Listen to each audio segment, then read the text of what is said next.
dilimden. Sakit görünürəm içimdə nələr, bilməsiz cümlələr keçir içimdən. Sənsiz bu dünya mənə yad gəlir, hara baxsam gözüm yenə səni görür.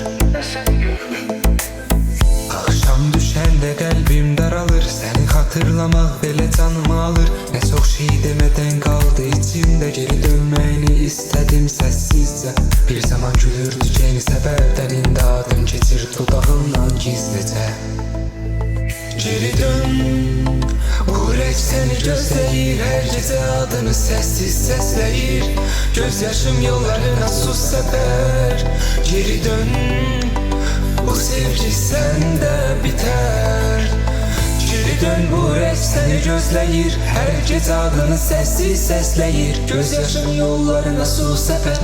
Geri dön, bu sevgi səndə bitər.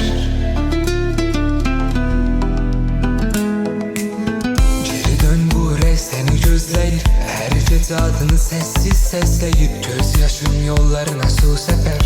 Geri dön, bu sevgi səndə bitər.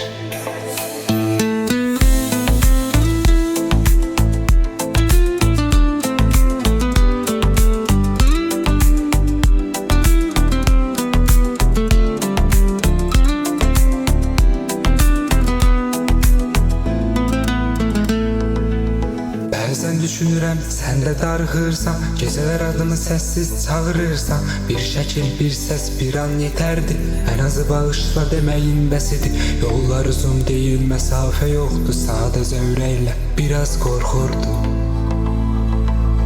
Bəlkə də qismət deyildi sonuna, amma bu sevgi heç vaxt yox olmadı. Unutmaq istədim, bacarmadım, sənli xatirəni qoparıb atmadım. Düşüncələrimdə hər zaman varsan, qəlbimdə sən gizlincə yaşayırsan. Geri dön, bu ürək səni gözləyir, hər gecə adını səssiz səsləyir. Göz yaşım yollarına sus səfər. Geri dön, bu sevgi səndə bitər.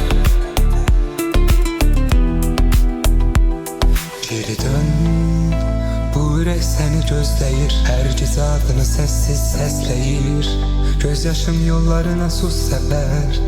Geri dön, bu sevgi səndə bitər.